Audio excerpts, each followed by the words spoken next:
एक ऐसा टॉपिक जिसको एक्चुअली सब जानते हैं लेकिन लिटरली कोई नहीं जानता।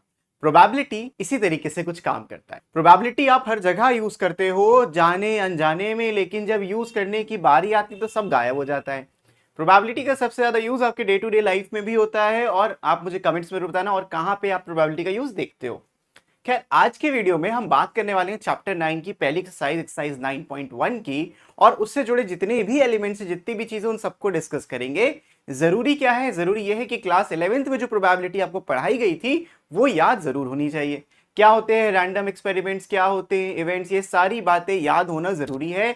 विथ रिप्लेसमेंट, विदाउट रिप्लेसमेंट चीजें कैसे कैलकुलेट होती हैं, तो उसी का कंटिन्यूएशन है। अगर आपने अभी तक नहीं पढ़ा है 11th वाली चीजें, ऑब्वियसली कौन पढ़ता है 11th में, लेकिन नहीं पढ़ा तो कोई बात नहीं, आई गॉट यू कवर्ड। इस वीक के अंदर मैं 11th के एक प्रोबेबिलिटी वाला चैप्टर भी आपके लिए लेकर आऊंगा ताकि आपको कोई दिक्कत ना हो। खैर, विद दैट सेड चलिए शुरू करते हैं प्रोबेबिलिटी बिना किसी देरी के।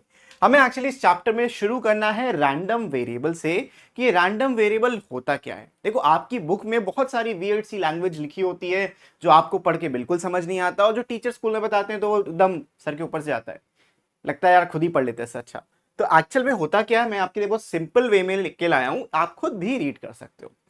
सो एक रैंडम वेरिएबल एक वे है to give a number to the result of a random experiment. जितने भी एक्सपेरिमेंट हम करेंगे सारे रैंडम होते हैं, चाहे वो टॉसिंग ऑफ कॉइन हो या फिर थ्रोइंग ऑफ डाइस हो, ये सारे रैंडम एक्सपेरिमेंट है, मतलब जिनका आउटकम कुछ भी आ सकता है, और जो आउटकम आता है उन्हीं को हम इवेंट्स कहते हैं। शॉर्ट में मैंने आपको समझा दिया। इस तरीके से सोचो, जब कुछ होता है रैंडमली होता है, मैंने बताया ये एग्जांपल, हम उस रिजल्ट को एक नंबर असाइन कर देते हैं, उस रिजल्ट को एक नंबर असाइन करते हैं टू डिस्क्राइब द रिजल्ट। उसी नंबर को हम कहते हैं रैंडम वेरिएबल, और पूरे मैथमेटिक्स में इस रैंडम वेरिएबल को हम जनरली एक्स या फिर वाई से डिनोट करते हैं। रैंडम वेरिएबल आपका एक्स हो सकता है या फिर वाई भी हो सकता है, जनरली एक्स यूज होता है।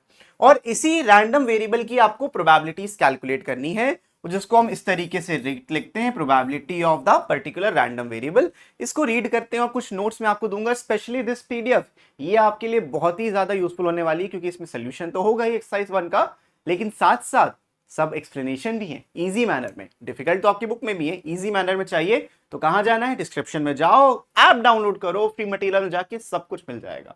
खैर, आगे बढ़ते हैं, एग्जाम्पल देखते हैं। मान लीजिए आपने ये 2 कॉइन उछाले। अब 2 कॉइन्स के जो आउटकम है वो पॉसिबल आउटकम्स क्या हैं?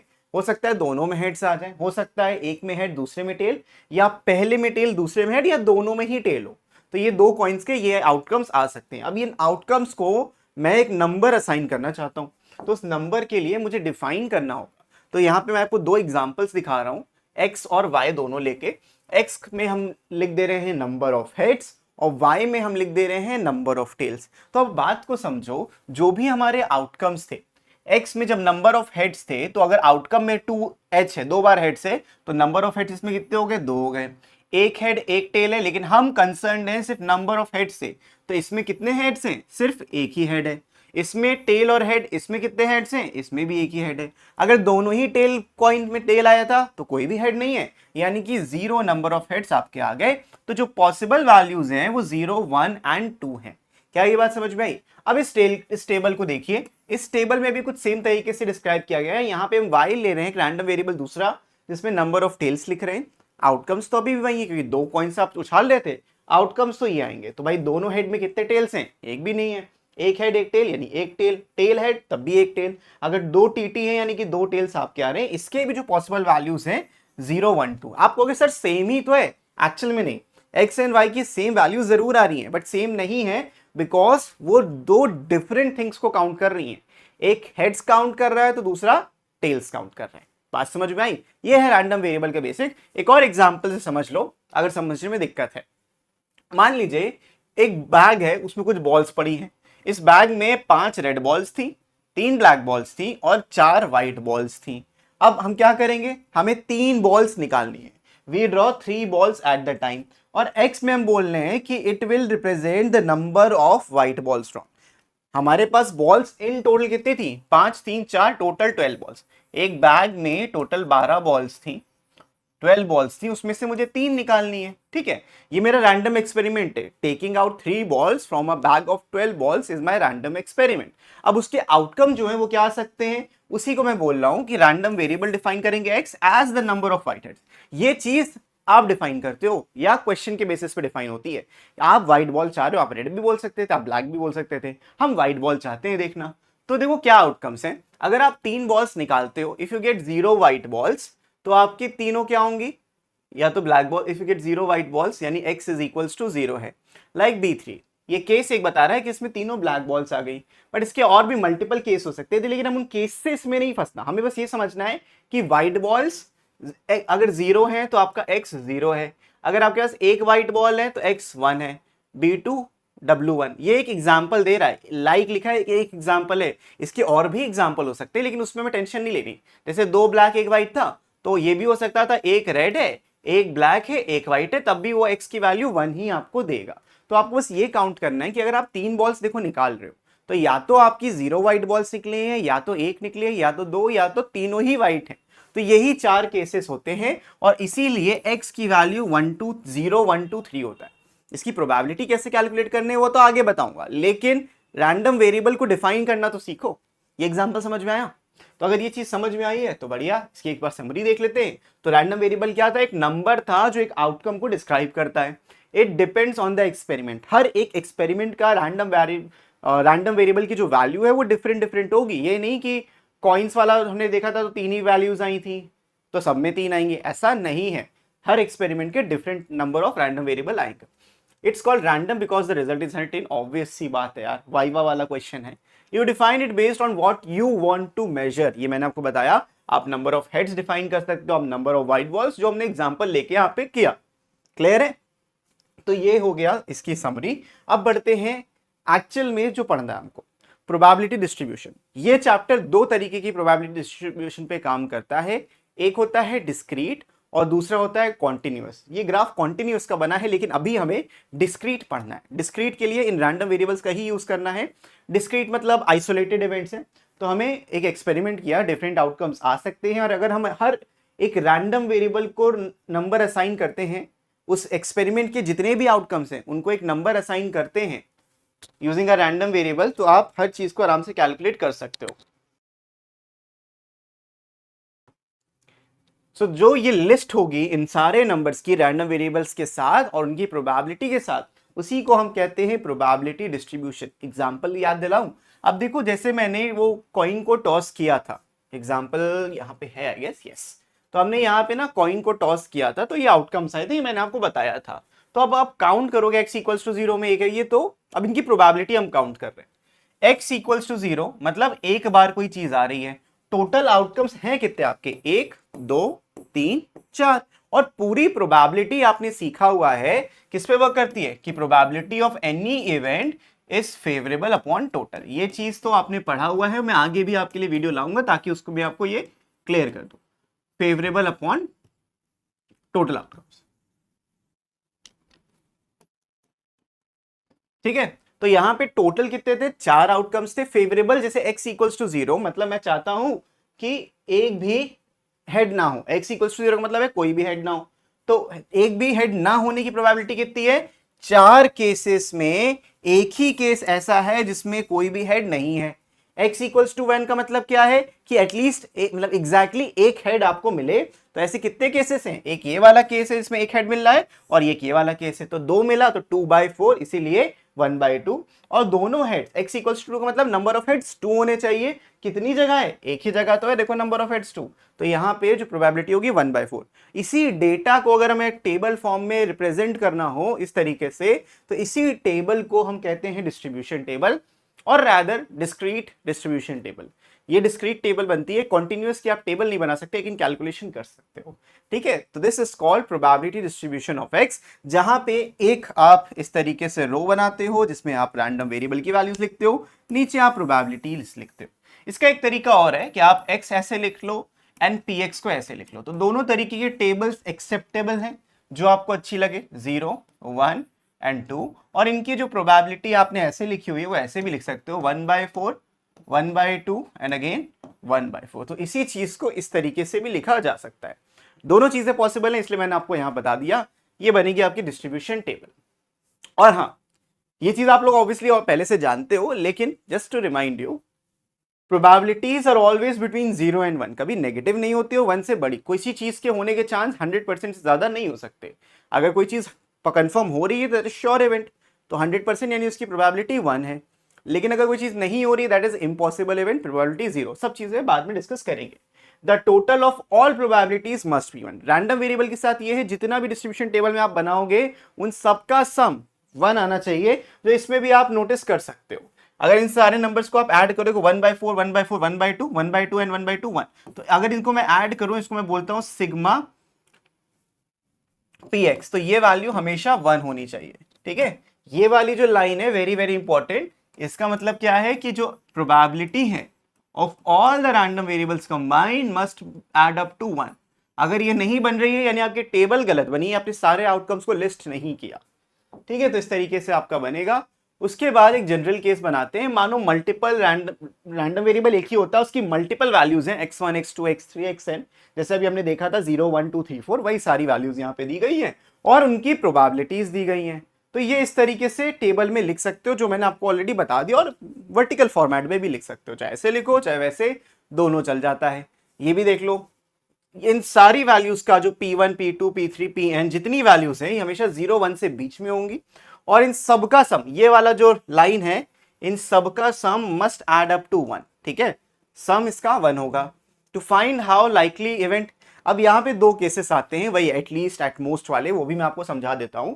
जैसे अगर मैं बोलूं कि x इज लेस देन और इक्वल टू सम वैल्यू, जैसे इन्होंने लिखा x is less than equal to x2, तो ये बेसिकली बता रहा है कि एटमोस्ट x2। ये वाला क्या बता रहा है, this is saying at most x2।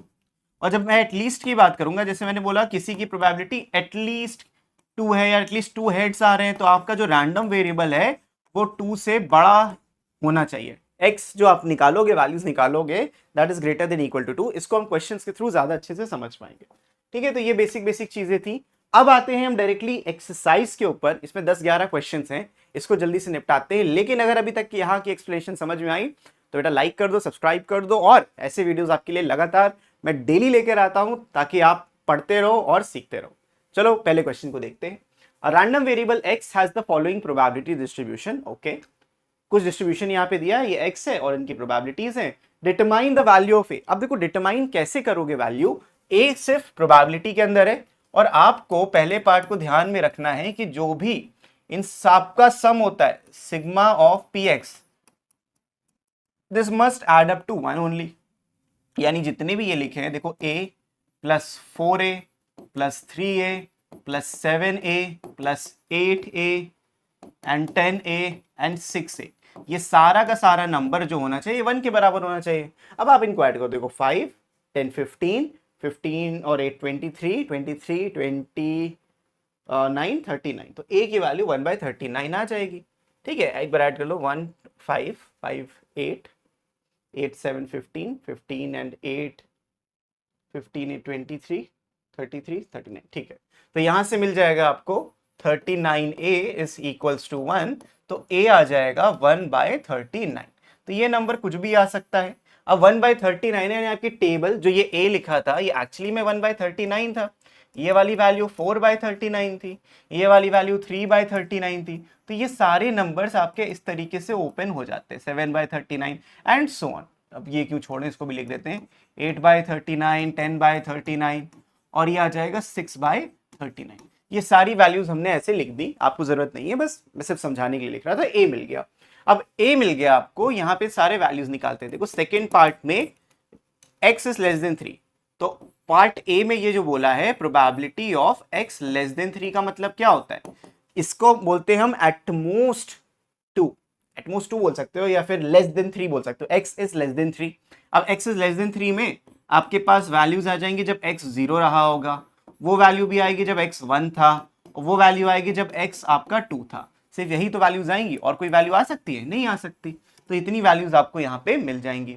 इनको आप ऐड कर दो, x इक्वल्स टू 0 पे 1/39 था probability x equals to 0, x जब 0 था प्रोबेबिलिटी क्या थी, 1/39 थी, प्लस x जब 1 था प्रोबेबिलिटी 4/39 थी। x जब 2 था प्रोबेबिलिटी 3/39 थी। इन सबको आप ऐड कर दोगे तो आपको मिल जाएगा 8/39। That is the answer to your first part. है ना आसान। अब इसके बाद सेकेंड पार्ट में आप देखोगे px greater than equal to 4 बोला है। तो x greater than equal to 4 का मतलब क्या है कि 4 से सारी बड़ी वैल्यूज ले लो, क्योंकि इक्वल टू भी लगा है तो x इक्वल्स टू 4 पे भी निकालोगे, x इक्वल्स टू 5 पे भी निकालोगे और x इक्वल्स टू 6 पे भी निकालोगे। उसके आगे भी होता तो वो भी कंटिन्यू करते, लेकिन 6 तक है तो यहाँ पे रुक जाना है। अब इनकी वैल्यूज देखो मैं ऑलरेडी लिख चुका हूं तो यहाँ पे हम ऐड कर लेते हैं 8/39। या एक और तरीका ये है कि आपके में a के टर्म्स में लिखा है ना, देखो इधर क्या था 8a 10a और 6a, इन सबको आप ऐड करोगे तो 24a मिलेगा। तो 24a और 24a की वैल्यू कितनी होगी 24/39 and that will be your answer. ठीक है ना आसान। इस तरीके से ये पार्ट हो गए। अब थर्ड पार्ट में देखो प्रोबेबिलिटी जो है वो 0 से लेके 5 के बीच में है। ये मैंने बताया ना 0 से 5 के बीच का मतलब क्या है कि x की वैल्यू यहाँ पे 1 भी हो सकती है, 2 भी हो सकती है, 3 भी हो सकती है और 4 भी हो सकती है, लेकिन 5 और 0 नहीं होगी क्योंकि बीच में इनके x जो है 0 5 के बीच में है। तो ये चार वैल्यूज आएंगी यहाँ पे 1 4a 3a 7a और 8a 7 3 10 10 14 14 एंड 8 इज 22। तो 22a आ जाएगा यहाँ से 22a विज 22/39। That will be your answer. तो इस तरीके से आपने पहले क्वेश्चन के सारे पार्ट्स निपटा लिए। आई होप दिस इज क्लियर। कोई डाउट हो तो कमेंट्स में जरूर बताना, मैं पक्का आपको आंसर दूंगा। ठीक है, बढ़ते हैं हम अगले क्वेश्चन की तरफ। अब इन्होंने बोला है कि एक इवेंट्स ई हैं, ये random variable x is defined x है जिनकी प्रोबेबिलिटी डिस्ट्रीब्यूशन ये दी है, मतलब इन नंबर्स के आने के चांस है जो भी है। इवेंट ई है कि ई एक प्राइम नंबर है। तो इवेंट ई को हम सेट के फॉर्म में लिख लेते हैं। प्राइम नंबर कौन कौन से हो सकते हैं 2 3 5 7, जो नंबर्स दिए हैं उनके हिसाब से ये प्राइम नंबर्स एग्जिस्ट करते हैं। और एक एफ इवेंट है जिसमें एक्स की वैल्यू 4 से छोटी है, शुरुआती 1 से हो रही है, तो 1 2 3 4 भी नहीं लेंगे। तो इन दोनों में क्या बोला है यूनियन निकालना है, हमें निकालना है probability of E union F. तो हम अगर ई यूनियन एफ निकाल लेंगे तो मुझे मिल जाएगा 1 2 3 5 एंड 7। अब इसकी प्रोबेबिलिटी निकालने को बोला है, तो जितने भी ये नंबर्स हैं इन सब पे जितने भी प्रोबेबिलिटीज उनको ऐड कर दो। कहने का मतलब अगर आप E यूनियन F निकालोगे तो आपको मिलेगा प्रोबेबिलिटी एट 1, मैं P1 ऐसे लिख रहा हूं, x इक्वल्स टू 1 हर बार लिखने की जरूरत नहीं है, आप P1 लिख रहे हो यानी x इक्वल्स टू 1 की बात कर रहे हो। P1 निकालना है, P2 निकालना है, P3 P5 एंड P7 इनको लिख देना है ऐसे और कर लो इनकी प्रोबेबिलिटीज को लिख के ऐड। P1 पे 0.15 था, P2 पे 0.23 था, P3 पे 0.12, P5 पे 0.10 और P7 पे 0.07। अब आप इनको आराम से ऐड कर सकते हो, देखो 38 50 60 67, तो 0.67 आपका ये आंसर आ जाएगा। है ना आसान। तो सबसे पहली चीज आप ये आइडेंटिफाई कर लो, सेट्स के फॉर्म में अगर आपको चीजें लिखना आता है तो ऐसे कर लो। और सेट्स के बारे में और जानना है, प्रोबेबिलिटी में भी सेट्स का बहुत ज्यादा यूज होता है, तो सेट्स के बारे में और जानना है तो इधर आई बटन पे क्लिक करो, सेट्स का बहुत बढ़िया वीडियो मिल जाएगा, तो जाके देख लेना। अब बढ़ते हैं अगले क्वेश्चन नंबर 3 की तरफ। A random variable x has the following probability distribution where k is some number। अब यहां पे हमें ये टेबल बना लेनी चाहिए अपने कन्वीनियंस के लिए। तो कैसे बनाओगे, x की वैल्यू 0 1 2 एंड अदरवाइज पे 0 आ रही है, तो आप क्या करोगे एक x लिखोगे और यहाँ पे px लिखोगे। आप कैसी टेबल बनाना चाहते हो वो आपके हाथ में, उसमें कोई नहीं रोक रहा आपको।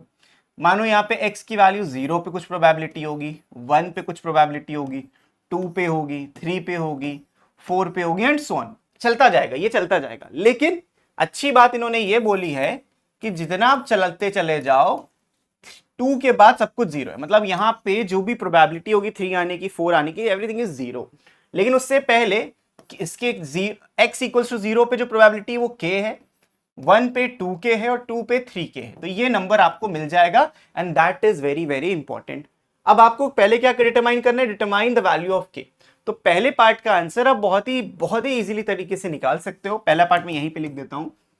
पहले पार्ट में आंसर क्या होगा कि भाई जो भी आप सिग्मा करोगे px का मतलब प्रोबेबिलिटीज का सम 1 होगा, यानी k plus 2k plus 3k must add up to 1।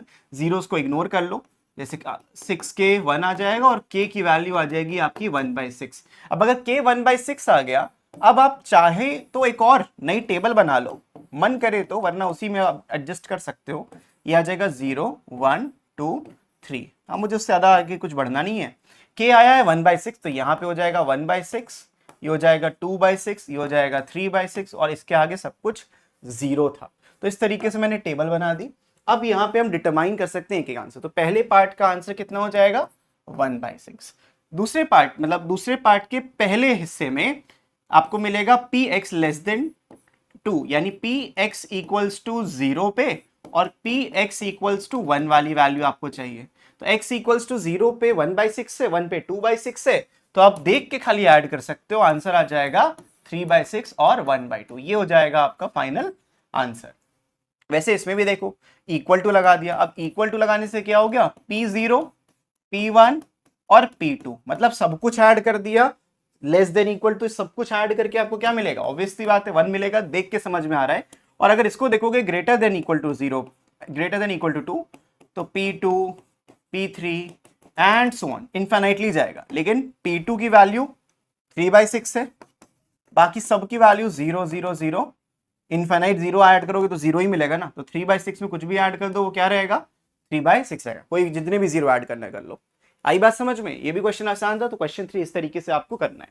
ये बेसिक है ताकि आप डिस्ट्रीब्यूशन टेबल बनाना सीखो।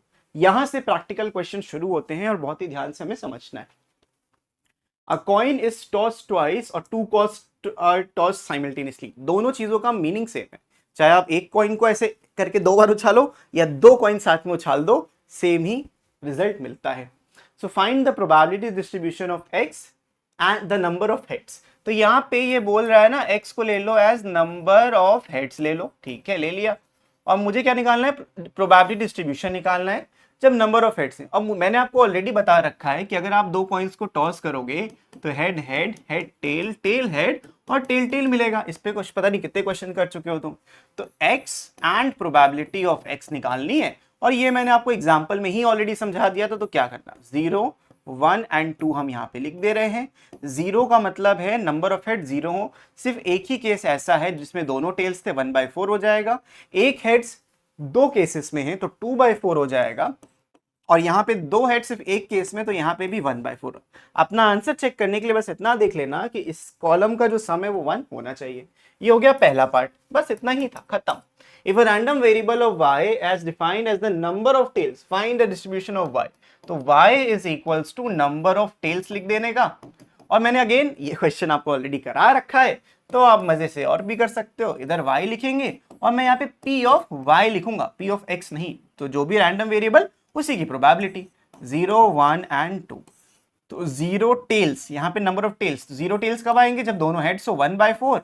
एक टेल 2 जगह पे है तो 2/4, दोनों टेल एक ही जगह पे है तो 1/4। दोनों का सेम टाइप का डिस्ट्रीब्यूशन बनता है, मीनिंग डिफरेंट होती है। क्या ये बात क्लियर है? होगी ही। अगर क्लियर है तो भाई कमेंट करके बताओ, नहीं है तब भी बताओ, कुछ किया जाएगा फिर। यहां पे देखते हैं next question. A die is rolled if a random variable x is defined as the number on the upper face. अब जब भी आप डाई थ्रो करते हो तो ऊपर तो जो फेस आता है, इसमें 1 आ रहा है, मानो 4 आता फिर 4 होता, तो जो ऊपर होता है वो आपका फेस कहलाता है।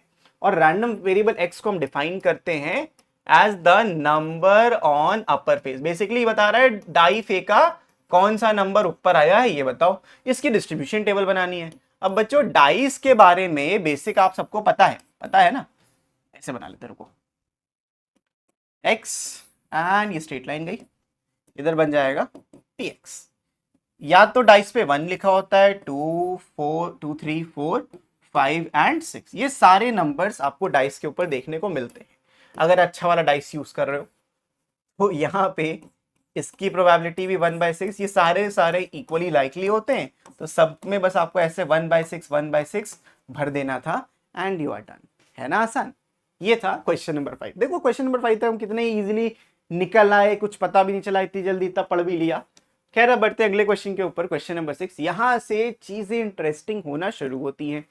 क्लास 11th में पढ़ा होना चाहिए आपने, and that is very very important कि आपने पढ़ा हो। मान लीजिए एक बैग है, इसमें ना 2 रेड हैं और 3 वाइट बॉल्स हैं। मान लो कि मुझे ये बॉल्स, एक बॉल निकालनी है, तो मैं तुमसे बोलूं कि what is the probability of getting one red ball, तुम बोलोगे सर 2/5, जो आंसर एकदम सही है। Probability of a white ball जो होता है 3/5, एकदम सही बात है। लेकिन क्वेश्चन में तब प्रॉब्लम आती है जब आप दो चीजें निकाल रहे हो, 2 बॉल्स निकाल रहे हो, 3 बॉल्स निकाल रहे हो, 4 बॉल्स निकाल रहे हो, नंबर ऑफ बॉल्स इंक्रीज हो रही है। सिंगल बॉल तो डायरेक्ट देख के लिख दो, चलता है, लेकिन इसके बाद जब विदाउट रिप्लेसमेंट चीजें होती हैं, विदाउट रिप्लेसमेंट का मतलब आपने बॉल निकाली और दूर फेंक दी ऐसे करके, बॉल गायब, कहां गई पता नहीं, लेकिन बॉल फेंक दी। विथ रिप्लेसमेंट क्या होता है, बॉल देखा अच्छी लगी वापस रख दी, इतना होता है विथ रिप्लेसमेंट में। बात समझ में आई? विदाउट रिप्लेसमेंट के क्वेश्चन ज्यादा आते हैं, और जहां जहां विदाउट रिप्लेसमेंट होता है हमें यूज करना होता है कॉम्बिनेशन का। क्या बिना कॉम्बिनेशन के नहीं हो सकता? हो सकता है, लेकिन थोड़ा सा ना एक स्ट्रैटेजिक तरीके से काम करना चाहिए। क्यों भाई, अंधे तुक्की चलानी ना। तो इस तरीके से आपको चीजों को समझ के चलना है। अब अगर देखो 2 रेड बॉल्स हैं, तो आपने एक रेड बॉल निकाली, पहले 5 बॉल्स थी, अब एक बॉल निकल गई, तो एक बॉल जो निकली वो रेड ही निकली, बची कितनी, 4 बॉल्स, तो ये आ जाएगा। अगर आप इसको कॉम्बिनेशन से करोगे तब भी सेम ही आंसर मिलेगा। लेकिन प्रॉब्लम आती है जब आप रेड और व्हाइट निकालने की बात करते हो। तो आपने क्या किया, आपने 2/5 लिखा और यहाँ पे 3/4 लिखा, आपने बोला ये आंसर है, बट ये गलत है। गलत क्यों है? क्योंकि जब आप रेड और व्हाइट बॉल की बात कर रहे हो, ये केस हो गया रेड एंड व्हाइट का, बट आपने व्हाइट रेड भी तो निकाल सकते हो। एक रेड एक व्हाइट का मतलब क्या होता है, किसी भी ऑर्डर में वो बॉल्स आ सकती हैं, तो वो ऑर्डर हम मिस कर देते हैं। इसीलिए कभी भी आपको ऐसा बोला जाए कि find the probability of 1 red 1 white ball, एक रेड एक व्हाइट निकली, तो भाई 2 रेड थी, उसमें से एक व्हाइट, 2 रेड थी एक निकल गई, 3 व्हाइट थी एक निकल गई, डिवाइड करोगे टोटल कितनी थी, 5 टोटल थी, और जितनी बॉल निकल गई उसको ऐसे लिखना है, फेवरेबल अपॉन टोटल। ये चीज आपने क्लास 11 में पढ़ी होगी, नहीं पढ़ी तो मैं वीडियो डालूंगा, टेंशन नहीं लेने का। लेकिन जस्ट क्विक रिवीजन आगे क्वेश्चन बढ़ने से पहले, ताकि आप कंफ्यूज मत हो कि मैं कर क्या रहा हूं। तो इसका यहां पे यूज करेंगे एक earn, it's kind of a bag जिसमें 5 व्हाइट और 3 ब्लैक बॉल्स हैं। If 2 balls are drawn at random without replacement, this is very important, you have to see. अगर क्वेश्चन में मेंशन नहीं है, आप अज्यूम करोगे विदाउट रिप्लेसमेंट ही है। अगर मेंशन नहीं है तो nx denotes the number of white balls drawn, then find its probability distribution. अब मैं पढ़ाऊंगा, मजेदार चीज है, बहुत ही अच्छा। हमें देखो टोटल मेरे पास 8 बॉल्स हैं, we have total 8 balls, right. और एक बॉल में एक बार में 2 बॉल्स निकलनी है, तो हमारा एक्सपेरिमेंट है कि 2 बॉल्स निकालना है, ये नहीं कि 8 बॉल्स हैं। वो एक्सपेरिमेंट नहीं है, एक्सपेरिमेंट है कि आप 2 बॉल्स निकाल रहे हो। बात समझे? तो अब यहां पे 2 बॉल्स निकालनी है 8 बॉल्स में से इन टोटल। अब हमें ये डिफाइन करना है कि एक्स है क्या।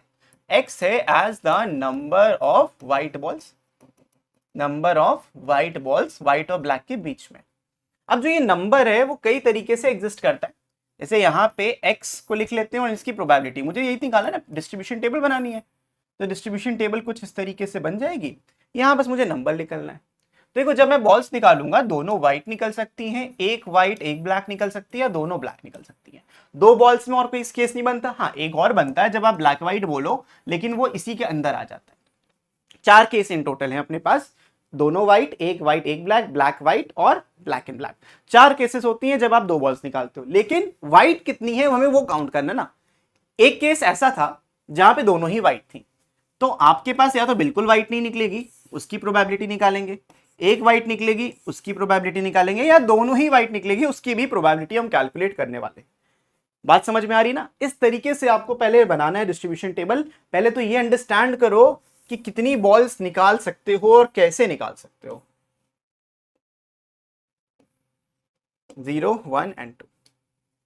ठीक, अब देखो मजे की बात, 0 बॉल्स निकालने की प्रोबेबिलिटी कैसे कैलकुलेट करोगे, समझो, बहुत ही ध्यान से समझना। आपके पास 0 बॉल्स निकलनी है, यानी कि जितनी बॉल्स निकलनी है वो ब्लैक निकलनी है। 0 व्हाइट बॉल्स का मतलब क्या है, सारी की सारी ब्लैक होंगी। तो ब्लैक तो 3 ही थी, 3 में से आपने 2 निकाल दी, डिवाइड करोगे, इससे डिवाइड करोगे, किसको डिवाइड करेंगे, टोटल बॉल से। टोटल 8 बॉल्स थी, 8 में से 2 निकाल दी, तो 3c2 डिवाइडेड बाय 8c2 निकलना है। अब इसको कैलकुलेट करो, चाहे साइड में यहां पे कैलकुलेट कर लो। 3c2 निकालने का तरीका क्या होता है, 3 इंटू 2 डिवाइडेड बाई 2 इंटू 1, जो 3 ही आएगा।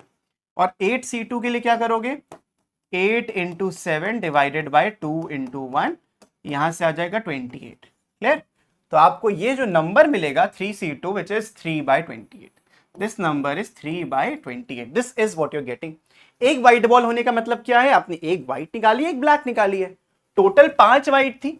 अब 5 में से आपने एक व्हाइट निकाली, बची कितनी, एक और निकालनी है, तो वो ब्लैक आई होगी। तो this number divided by total 8C2, तुम देख रहे हो सब में जो टोटल रहेगा वो हमेशा 8C2 रहेगा। तो 5 3 15 और नीचे 8C2 हम लोग ऑलरेडी निकाल चुके हैं 28, करेक्ट। फिर नेक्स्ट जो है आपको क्या निकालनी है, दोनों व्हाइट बॉल्स। 5 में से 2 बॉल्स निकालो, दोनों व्हाइट होनी चाहिए, और 8 में से 2 निकाली है, ये टोटल केस था। 5C2 बस आप कैलकुलेट कर लोगे तो 5 इंटू 4 डिवाइडेड बाई 2 इंटू 1, ये हो जाएगा 10। तो यहां से आपको मिल जाएगा 10/28। कॉम्बिनेशन अगर सीखना है तो कमेंट में बताना, सिखा दूंगा, टेंशन नहीं, एक शॉर्ट डाल दूंगा, बड़ा आराम से हो जाएगा। तो x और px इस तरीके से आपको निकालना है। आई बात समझ में? तो आई होप ये चीजें आपको क्लियर हो गई होंगी। और चेक कैसे करना था, इन सबका जो सम होना चाहिए कितना होना चाहिए, 1 करके देख लो। 3 15 18 18 एंड 10 28, 28/28 1 होता है। तो ये एकदम सही डिस्ट्रीब्यूशन है। क्या ये बात समझ में आई? है ना आसान क्वेश्चन। एक बार इसका हैंग ले लो तो भाई मजा आ जाएगी, बढ़िया क्वेश्चंस होते हैं। अब आते हैं अगले क्वेश्चन की तरफ, जहां पे 2 कार्ड्स आपको ड्रॉ करने हैं simultaneously from a well shuffled pack of 52 cards. Find the probability distribution of number of jacks. हमें टोटल नंबर ऑफ जैक्स बताने हैं। देखो भाई 52 कार्ड्स में से 2 सूट्स होते हैं ब्लैक और रेड। ब्लैक भी 2 हिस्सों में बटे होते हैं, रेड भी 2 हिस्सों में बटे होते हैं। ऐसे ब्लैक भी 26 कार्ड्स हैं, रेड भी 26 कार्ड्स हैं। अब जो बटेंगे वो भी 13 13 13 13 में बटेंगे इस तरीके से। अब रेड के पास आता है डायमंड्स और हार्ट्स, ब्लैक के पास आता है स्पेड्स और क्लब्स। तो ये चीज कुछ इस तरीके से बनती है। इन सबके पास आइडेंटिकल कार्ड्स होते हैं, ए 2 से लेके 10, जैक, किंग एंड क्वीन, ये चीजें होती हैं। जिसमें से ये जैक, किंग और क्वीन फेस कार्ड्स कहलाते हैं। ये एक क्रैश कोर्स था आपका कार्ड्स के ऊपर। इसी के बेसिस पे हमें क्वेश्चन सॉल्व करना है। Find the probability distribution of the number of jacks, और हमें 2 ही कार्ड ड्रॉ करने हैं। एक्सपेरिमेंट 2 कार्ड्स ड्रॉ करने का है, 52 कार्ड्स नहीं, बहुत ध्यान से समझना। तो आपके पास x पहले डिफाइन करने को मिलेगा, which is number of jacks. हमें नंबर ऑफ जैक्स बताने हैं। कलर के बारे में कुछ नहीं बोला गया, सिर्फ जैक के बारे में बोला गया है, तो जैक पे फोकस करो। सो आपका जो x होगा, दूसरे तरीके से इस बार टेबल बनाऊंगा मैं, ये वाली लंबी वाली टेबल बनाएंगे। तो 2 कार्ड्स आप निकालो। देखो आपका एक्सपेरिमेंट 2 कार्ड्स निकालने पे है, तो जैक कितने आ सकते हैं। जब आप 2 कार्ड्स 52 में निकालोगे, ये भी हो सकता है कि एक भी जैक ना हो, एक भी जैक ना हो। तो जैक कितने होंगे, हो सकता है 0 जैक्स हो सकता है इनमें से एक जैक हो सकता है कि दोनों जो कार्ड्स निकाले दोनों के दोनों आपके जैक के कार्ड्स हो। अब इनकी प्रोबेबिलिटी को कैलकुलेट करना है, लेकिन सबसे पहले जैक के बारे में बात करते हैं। एक सूट में, इसको सूट्स कहते हैं, स्पेड, क्लब, डायमंड्स, हार्ट्स, ठीक, सब में जैक होता है। तो इन टोटल इसमें पूरे ये वाला जे वाला जैक को कहता है, टोटल 4 जैक्स होते हैं। टोटल आपके पास 4 जैक्स होते हैं, ठीक है। और साइमल्टेनियसली निकाल लो, यानी कि विदाउट रिप्लेसमेंट है। 4 जैक्स में से आपको 0 जैक्स निकालने हैं। मतलब कि जो 2 कार्ड्स आपने निकाले हैं वो कहां से आए, बाकी कार्ड्स में से आए। टोटल कितने कार्ड्स थे, 52, और 4 जैक्स हो गए। तो हमें सिर्फ जैक्स और नॉन जैक्स सोचना है, और कुछ मत सोचो। जैक्स 4 थे, 48 नॉन जैक्स थे। कुछ भी हो सकता है वो, बट मेरे के हिसाब से वो नॉन जैक्स है। तो 0 जैक निकालने का मतलब क्या है, मैंने 2 कार्ड निकाले, लेकिन कौन से, नॉन जैक वाले। तो मैं यहां लिखूंगा 48C2 divided by total number of cards 52 थे, 52C2। यहां पे कैलकुलेशन करने का तरीका ये होता है कि आपको मिलेगा 48 into 47 divided by 2 into 1 whole divided by 52 into 51 divided by 2 into 1। तो ये 2 इंटू 1 तो कैंसिल आउट हो गया। यहां पे देखोगे सिंप्लीफाई करके तो 2 से काट सकते हो, ये 24 आ जाएगा, ये 26 आ जाएगा। फिर से 2 से काटोगे तो 12 आ जाएगा एंड 13 आ जाएगा। 12/13 मिल रहा है, और कुछ आई डोंट थिंक कटेगा, 3 से कट रहा है, 4 आ जाएगा। और यहाँ पे 51 जो कटा 17 आ जाएगा। 3 से कटा तो 17 आ गया, ठीक है। तो 17 4 इंटू 47, तो आपको मिलेगा 4 इंटू 47, 47 इंटू 4, 7 4 28, 4 4 16, 188। तो ऊपर आ जाएगा 188 डिवाइडेड बाय 13 इंटू 17, 17 इंटू 13, इसको कैलकुलेट करोगे 21 551 हो गया एंड 17 तो 221 221 आ गया। So this is non jack निकालने का। अब अगर आपने एक जैक निकाला तो आपको मिला है 4C1 into 48C1 divided by 52C2। Total तो आपने 52 ही कार्ड्स निकाले ना। 4C1 4 होता है, ये 48 होता है। 52C2 मतलब 52 इंटू 51 इंटू 2 ऊपर आ जाता है। अगेन इसको आप जब कैलकुलेट करोगे ऑब्वियसली ये 12/13 आ जाएगा। 12/13 और कुछ यहाँ पे कटेगा नहीं, कटेगा, हाँ इससे कटेगा 4 हो जाएगा और ये कटेगा 17 से। अभी हमने 17 इंटू 13 निकाला था, ये आ जाएगा अगेन 221। 16 4 4 ज़ा 16 2 ज़ा 32, तो इधर आ गया आपका 32। आपने इधर इन दोनों को ऐड किया तो आप देख सकते हो ऑलरेडी आप पहुंच चुके हो बहुत ही ऊंचे उस पे। यहाँ पे लास्ट में लिखोगे तो 4C2 डिवाइडेड बाय 52C2। तो 4C2 की कैलकुलेशन करके मिलता है 4 into 3 divided by 2 into 1 divided by 52 into 51 divided by 2 into 1। ये कैंसिल हो जाएगा, ये आ जाएगा 1/17 और ये आ जाएगा 13। तो ऊपर से नीचे ओवरऑल मिलेगा 1/221। This is the final distribution table. आई बात समझ में? So this was question number 7। सिर्फ कैलकुलेशन हैवी था लेकिन क्वेश्चन डिफिकल्ट नहीं था। कैलकुलेशन बस सही से करना वरना गलती हो सकती है। इसके बाद क्वेश्चन आसान है, वो थोड़ा कार्ड्स पे था, lengthy calculation but no issues. 4 bad oranges are mixed accidentally with 16 good oranges. मतलब अब तुम्हारे पास देखो एक बास्केट है, इसमें 20 ऑरेंजेस हैं। यू हैव 20 ऑरेंजेस जिसमें से 16 गुड हैं और 4 बैड हैं, ये कंफर्म हो गया। Find the probability distribution of number of bad oranges. हमें क्या निकालना है? x है मेरा नंबर ऑफ बैड ऑरेंजेस। सबसे पहला काम यही होना चाहिए आपका कि आप रैंडम वेरिएबल डिफाइन करो। तो नंबर ऑफ बैड ऑरेंजेस है और आपको सिर्फ 2 ही ऑरेंज निकालने हैं, याद रखना। तो x और px निकालो। अगर आप 2 ऑरेंजेस निकालने जाओगे हो सकता है कि दोनों गुड निकल आए, एक गुड एक बैड हो या दोनों ही बैड हो जाए। तो यहाँ पे आप 0 लिख सकते हो, फिर 1 आ जाएगा एंड देन 2, यही तो पॉसिबिलिटी है। अब मेरे पास टोटल 0 बैड ऑरेंजेस है यानी कि सारे गुड है, तो यहाँ में 16C2 डिवाइडेड बाय 20C2 लिख लूंगा। अब इनको अलग अलग कैलकुलेट कर लेते हैं, पहले लिख लेते हैं फिर कैलकुलेट करेंगे। एक बैड ऑरेंज आया तो 4 में से एक बैड आ गया और बाकी एक अच्छा था और डिवाइड कर दिया 20C2 से। यहाँ पे दोनों ही बैड आ गए तो बहुत किस्मत खराब है, 4C2 डिवाइडेड बाय 20C2। अब इसको देखो सिंप्लीफाई कैसे करते हैं। आप 20C2 जब लिखते हो तो यहाँ पे लिख सकते हो 20 इंटू 19 डिवाइडेड बाई 2, ये कट के आ जाएगा 190। ठीक है, तो सबका जो डिनोमिनेटर होने वाला है वो 190 होगा, 190 मोस्ट सबसे सिंपलेस्ट फॉर्म। अब 16C2 कैलकुलेट करोगे।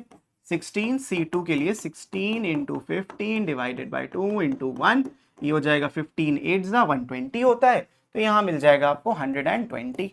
फिर यहाँ पे 4 इंटू 16 वो तो हमने कैलकुलेट कर लिया 20C2, 16 इंटू 4 64 हो गया और यहाँ पे आया 4C2 जो 6 होता है और आप नीचे ऑलरेडी कैलकुलेट कर ही चुके थे and this is your answer. ठीक है, डिस्ट्रीब्यूशन टेबल आसान लगी, इसी तरीके से बनानी है और आपका काम यहाँ पे हो गया।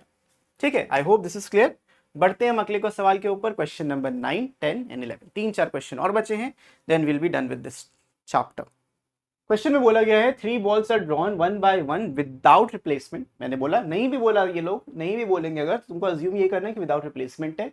From a bag containing 5 white and 4 red balls। Okay, find the probability distribution of the number of white balls drawn. याद रखना इसमें 3 बॉल्स है, अभी तक 2 निकाल रहे थे, अब 3 बॉल्स आप निकालोगे और बताना है the number of white balls drawn. तो आप x को डिफाइन कर लीजिए as number of white balls. 3 balls आप टोटल आपके पास, इन टोटल 5 व्हाइट 4 रेड हैं, 9 बॉल्स हैं आपके पास। 9 में से आपको मैक्सिमम 3 व्हाइट निकाल सकते हो। सो x की जो वैल्यू होगी उसी हिसाब से हम यहाँ पे कैलकुलेट कर लेते हैं। ओके, लंबे में कर लें या फिर ऐसे कर लेते, चलो x हो गया और इधर px हो गया। x में या तो 0 मतलब 0 का मतलब यहाँ पे 0 white balls, 1 white ball, 2 white ball और इधर आ जाएगा 3 व्हाइट बॉल्स। अब 0 व्हाइट बॉल्स में क्या हुआ, आपके पास सारी की सारी रेड बॉल्स हैं, आप 3 बॉल्स निकाल रहे थे, तो 4C3, 4 रेड बॉल, चारों में से 3 रेड आ गई, डिवाइड कर लेंगे आप इसको टोटल नंबर से विच इज 9C3, कैलकुलेट करके यहां लिखेंगे अभी। फिर एक व्हाइट बॉल निकालनी है आपको, व्हाइट थी 5, तो 5C1 into 4C2, in total आपने 3 बॉल्स निकालनी है, डिवाइड करोगे इसको 9C3 से, तो 9C3 कैलकुलेट करके इधर लिख देंगे। 2 व्हाइट बॉल्स यानी 5C2, लेकिन एक क्योंकि 3 बॉल निकालना है, इन टोटल 3 निकालनी थी, तो 2 व्हाइट है तो एक रेड भी होनी चाहिए, डिवाइडेड बाय 9C3। अब इसमें लास्ट में तीनों की तीनों आपकी जो हो वो व्हाइट बॉल्स हो, तो 5C3 डिवाइडेड बाय 9C3, इनको कैलकुलेट करके यहां लिख देते हैं। सबसे पहले मैं 9C3 कैलकुलेट कर लेता हूं, which is 9 into 8 into 7 divided by 3 2 1। अब तक तो आप समझ गए कि मैं कैसे कैलकुलेट कर रहा हूं। ये 3 से कटेगा, ये इधर 2 से, 3 4 12, 7 84। ओके, सो ठीक है, 84 ही मिला ना। हाँ, तो हमारा जो डिनोमिनेटर है वो सब में कॉमन रहेगा, 84 ही रहेगा, बाद में जो भी कैंसिल आउट होता है वो आप कर सकते हो। 4C3 4 होता है, 5C1 इंटू 4C2, देखो 4C2 6 होता है, और 5C1 5, 6 5 से 30, तो यहाँ पे आ जाएगा 30/84। यहाँ पे भी इसको कैसे भूल गए, इसमें भी 84 लिख दो, यहाँ पे 84 लिख दिया। उसके बाद 5C3 कैलकुलेट करना है और 5C2 भी कैलकुलेट करना है, दोनों बराबर ही होते हैं, तो 5C2 5 into 4 divided by 2 into 1 which is 10 only, और 5C3 भी 10 होता है, तो ये तो 10/84 हो जाएगा, और ये 10 इंटू 4 40/84 होगा। अब आप ऐड करो तो 40 30 70 10 80 एंड 4 84, तो इसका जो डिस्ट्रीब्यूशन का सम होगा वो भी 1 आ रहा है, जो आना भी चाहिए। This is the final distribution. आप चाहे ऐसी टेबल बनाओ चाहे लंबी वाली बनाओ, तुम्हारे ऊपर था। ठीक है, बढ़ते हैं अगले सवाल के ऊपर, which is a question on bulbs. A box contains 12 bulbs of which 3 are defective. Total अब 12 बल्ब्स हैं, 15 नहीं है, टोटल 12 बल्ब्स हैं, जिसमें 3 जो है वो डिफेक्टिव हैं और जो 9 है वो नॉन डिफेक्टिव है, non defective bulbs. A sample of 3 bulbs, अब 3 ही बल्ब्स निकालने हैं, selected from a box, x denote the number of defective bulbs. X बता रहा है अपना कि नंबर ऑफ डिफेक्टिव बल्ब्स आपको चाहिए, ठीक है ना। तो टोटल मैक्सिमम 3 ही बल्ब्स थे, तो हो सकता है एक बल्ब डिफेक्टिव हो सकता है, तीनों बल्ब हो सकता है एक भी डिफेक्टिव ना निकले, हो सकता है 2 डिफेक्टिव निकले, मतलब मल्टीपल केसेस पॉसिबल हैं, तो उसी को हम डिनोट करेंगे रैंडम वेरिएबल से। सो एक्स की वैल्यू यहाँ पे लिख लेंगे, और यहाँ पे all the way up probability बना लेते हैं। एक सेकेंड, स्ट्रेट लाइन बनाएंगे ताकि कोई कंफ्यूजन ना हो। Let's make a straight line like this, better.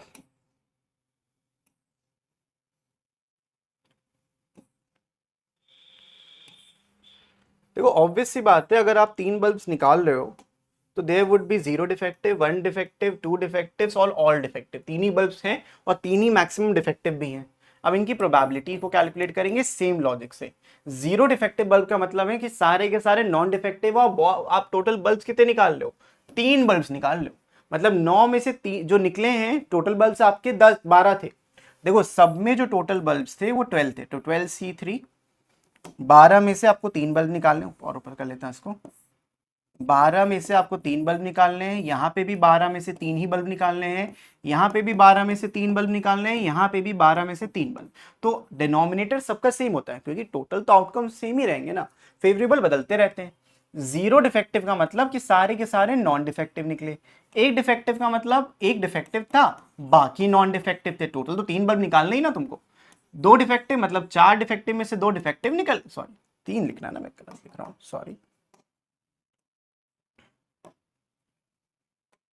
3 defective है ना अपने पास, 3C1, इधर भी 3C2 इंटू 9C1, और यहाँ पे तीनों के तीनों डिफेक्टिव थे, तो 9C3। ये आपने कैलकुलेट कर लिया। अब एक बार 12C3 कैलकुलेट कर लोगे तो सबका डिनोमिनेटर आपको क्लियर हो जाएगा, which is 12 into 11 into 10 divided by 3 2 1। 3 2 6, और ये डबल कर दोगे 110 220, तो आपका सब में जो डिनोमिनेटर है वो 220 है, इधर भी 220 है, again 220, again 220, 3C3 is 1 only, 3C2 is also 3 into 9C1, 3 9s are 27 हो गया इधर। 3C1 is 3, 9C2 कैलकुलेट कर लेते हैं। 9C2 is 9 into 8 divided by 2 into 1, ये 9 4 जा 36 होता है। 36 into 6 108 आ जाएगा। गुड। 36 into 3 is 108 और 9C3 कैलकुलेट करेंगे, यहाँ पे कर लेते हैं ऊपर। 9C3 is 9 into 8 into 7 divided by 3 2 1, 3 से गया इधर, इधर गया 4, 3 4 जा 12, 8 जा 84, तो यहाँ पे आ जाएगा आपका 84। ठीक है, so I hope this is clear. इन सबको आप अगर ऐड कर दो तो आपको मिल जाएगा, यस मिल जाएगा 220। इन सबका सम करोगे तो 220 डिवाइडेड बाई 220 मिलेगी प्रोबेबिलिटी। है ना आसान? तो हमने अभी तक 10 क्वेश्चंस कर लिए हैं। बस मैं आपको रिमाइंड कराना चाहूंगा अगले क्वेश्चन से पहले कि अगर आपने अभी तक डाउनलोड नहीं किया ऐप तो जाके डाउनलोड कर लो यार, बहुत अच्छा ऐप है, देखो और सारे के सारे नोट्स यहाँ पे मिल जाएंगे। बात कर लेते हैं अंडे की। यहाँ पे भी विदाउट रिप्लेसमेंट है, 3 एग्स हैं, 4 बैड एग्स हैं, तो सेम काइंड ऑफ क्वेश्चन है और 10 गुड वंस के साथ मिक्स किया गया। मतलब इस बास्केट में टोटल मेरे पास 4 बैड एग्स हैं और 10 गुड एग्स हैं। आप क्या हो, गुड एग या बैड एग जरूर बताना। 4 बैड एग्स हैं और 10 गुड एग्स हैं, टोटल आपके पास 14 एग्स हैं। इस बास्केट में टोटल 14 एग्स हैं, आपको 3 एग्स निकालने हैं और x बताएगा number of bad eggs, x बताएगा आपका number of bad eggs drawn. ठीक है, तो x को यहाँ पे लिख लेते हैं और इनकी प्रोबेबिलिटीज को यहाँ लिख लेते हैं। फिर से जल्दी से बढ़िया सी एक लाइन लंबी सी बना लेते हैं और इनकी प्रोबेबिलिटीज लिखना हम शुरू करते हैं।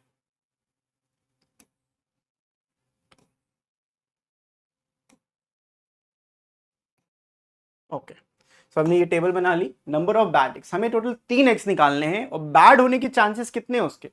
हो सकता है 0 बैड एग्स निकले, हो सकता है 1, हो सकता है 2, हो सकता है 3, हो सकता है 4 नहीं, क्योंकि आप 3 ही एग्स निकाल रहे हो ना। भले 4 बैड है लेकिन चारों निकाल नहीं सकते क्योंकि आपका सैंपल साइज का ही 3 का है। 3 एग्स मैक्सिमम आप ड्रॉ कर सकते हो, बैड चाहे 150 क्यों ना। ठीक है ना, बात समझे? अब 0 बैड एग्स के चांसेस क्या है कि सारे के सारे गुड निकले। उससे पहले मैं आपको बताना चाहूंगा कि डिनोमिनेटर में हर जगह पे 14C4 3 होगा, सॉरी 3 एक्स निकाले ना, 14C3 3 एक्स निकालेंगे 14 में से, 14C3 14C3 14C3, ऐसे आपको 14C3 निकाल लेना है। 0 बैड एक्स का मतलब क्या है, सारे के सारे गुड हैं और टोटल आपके पास 10 गुड है, तो 10C3 आ जाएगा। यहाँ पे एक बैड एग है तो 4 में से एक बैड एग आ गया, बाकी 2 गुड एग थे। 4 में से 2 बैड हैं, 1 गुड है और यहाँ पे सारे बैड हैं, तो 4C3 आ जाएगा। इनको आप कैलकुलेट करके यहाँ पे लिख सकते हो। 10 पहले 14C3 कैलकुलेट कर लो ताकि वो लिख दें सबका डिनोमिनेटर। तो 14 इंटू 13 इंटू 12 डिवाइडेड बाई 3 2 1 6 2, तो 26 इंटू 26 इंटू 14, 26 इंटू 14 कर लीजिए, 4 6 24, 4 2 8 2 0, लिख लेते हैं 26 इंटू 14। ऐसे भी ऐड कर सकते हो, देखो 26 इंटू 14 में 26 इंटू 10 किया 260 आ गया, फिर 26 इंटू 4 कर लो 52 104, 260 में 104 जोड़ोगे तो 364 आ जाएगा, 364 आ जाएगा। ये आप कंफर्म भी कर लेना एक बार, 364 यहाँ से कैलकुलेट भी कर सकते हो। 4 6 24, 2 ऊपर चला गया, 4 2 8 2 108 104 आ जाएगा, इधर 26 आ जाएगा तो 4 6 3 360। ठीक है, 364 आ गया। अब 10C3 कैलकुलेट कर लेते हैं। यहाँ पे 10 इंटू 9 इंटू 8 डिवाइडेड बाई 3 2 1, इधर से गया 3, इधर से गया 4 4 3 12 120, तो ये हो जाएगा 120। सबका 364 रहेगा, डिनोमिनेटर हमेशा कॉमन रहता है, 364 लिख लिया। अब यहाँ पे 4C1 इंटू 10C2, 4C1 तो 4 होता है, डिवाइडेड बाई 2 45 हो जाएगा। Okay, 45 into 4 180, 45 into 4 is 180, 4C2 6 into 10 60 और 4C3 ये 4 हो जाएगा तो 4 बाय 464।